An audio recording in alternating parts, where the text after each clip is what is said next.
Dieu est mort, signé Nietzsche. Si cette parole a été le cri de guerre de l'athéisme militant, elle a été pour moi une véritable source d'inspiration et de transformation intérieure. L'athéisme philosophique de Nietzsche a paradoxalement réveillé et stimulé ma quête intérieure de Dieu. De manière générale, la philosophie, en tant qu'aspiration à la sagesse, a énormément contribué à nourrir mon cheminement spirituel et à comprendre le sens profond de ma religion. Et c'est de ce mariage entre philosophie et spiritualité qu'est né l'olivier, symbole coranique du savoir intemporel.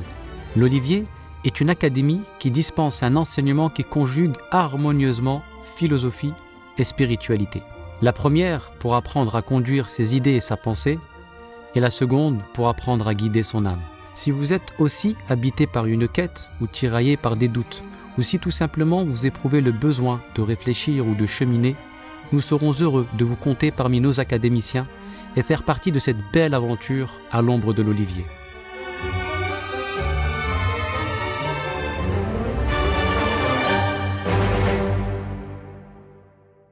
Le prophète sallallahu alayhi wa sallam passa près de 4 ans aux côtés de Halima radiyallahu anha.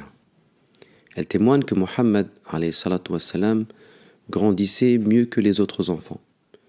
Il paraissait très éveillé pour son jeune âge. Comme elle s'était attachée à lui, elle tenta de convaincre Amina, sa mère, de le laisser à ses côtés un peu plus de temps. Mais un événement extraordinaire va se produire dans la petite enfance du prophète sallallahu alayhi wa sallam. Alors qu'il joue avec d'autres enfants, Jibril alayhi salam lui apparaît, le prend par la main, l'allonge au sol et lui ouvre la poitrine pour purifier son cœur d'une tache noire qu'il jette avant de lui dire « Ça, c'est la part démoniaque qui est en toi ». Témoin de la scène et le croyant mort, le fils de Halima radiyallahu anha, frère de lait du prophète sallallahu alayhi wa sallam, s'empresse d'alerter sa mère qui s'enquiert aussitôt de la situation. Mohammed alayhi salatu wa salam répond que 2 inconnus vêtus de blanc lui avaient fait subir une opération qui est certes davantage de nature spirituelle que physique. Et c'est en référence à cet événement que Dieu révélera la sourate Ash-Sharh. Alam nashrah laka sadrak wa wada'na anka wizrak. N'avons-nous pas dilaté ta poitrine en s'adressant ici directement au prophète sallallahu alayhi wa sallam. Cet incident a perturbé Halima radiyallahu anha, qui a jugé plus prudent de rendre l'enfant à sa mère.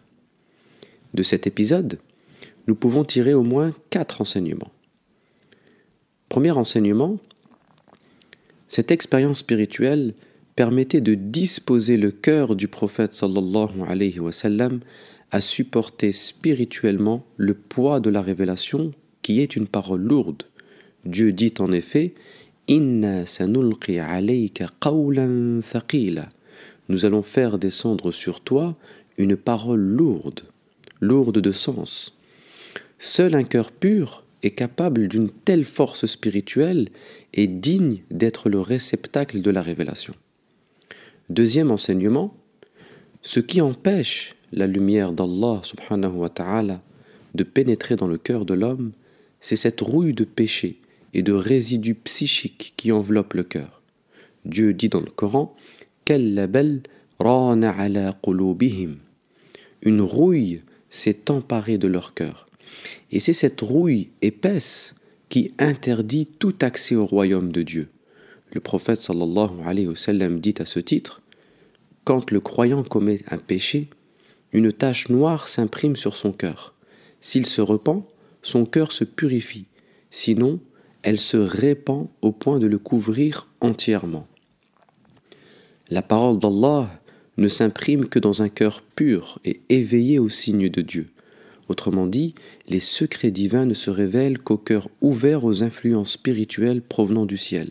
Ce qu'il faut comprendre ici, c'est que la dilatation de la poitrine est une grâce qu'Allah accorde à son serviteur quand il veut lui révéler ses mystères.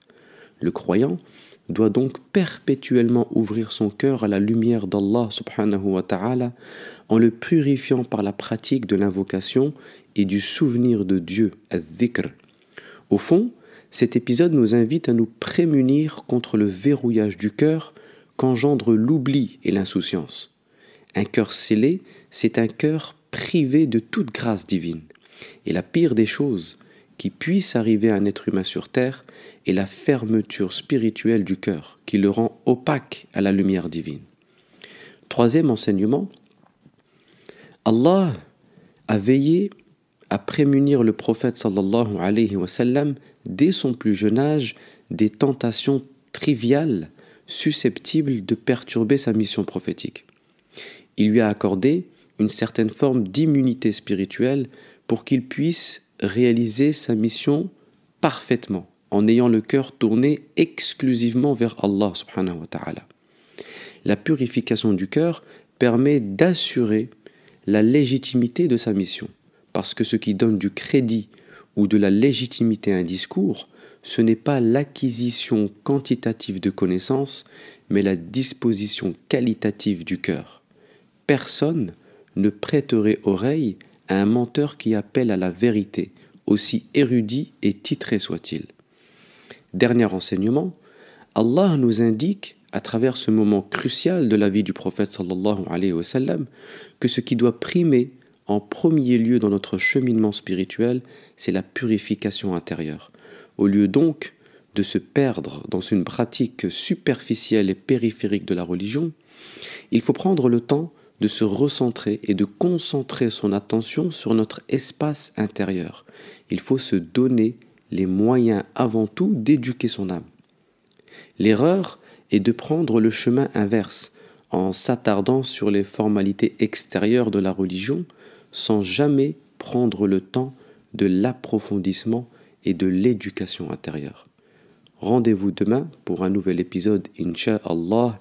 Wassalamu alaikum wa rahmatullah. Dieu est mort, signé Nietzsche. Si cette parole a été le cri de guerre de l'athéisme militant, elle a été pour moi une véritable source d'inspiration et de transformation intérieure. L'athéisme philosophique de Nietzsche a paradoxalement réveillé et stimulé ma quête intérieure de Dieu. De manière générale, la philosophie, en tant qu'aspiration à la sagesse, a énormément contribué à nourrir mon cheminement spirituel et à comprendre le sens profond de ma religion. Et c'est de ce mariage entre philosophie et spiritualité qu'est né l'olivier, symbole coranique du savoir intemporel. L'olivier est une académie qui dispense un enseignement qui conjugue harmonieusement philosophie et spiritualité. La première pour apprendre à conduire ses idées et sa pensée, et la seconde pour apprendre à guider son âme. Si vous êtes aussi habité par une quête ou tiraillé par des doutes, ou si tout simplement vous éprouvez le besoin de réfléchir ou de cheminer, nous serons heureux de vous compter parmi nos académiciens et faire partie de cette belle aventure à l'ombre de l'olivier.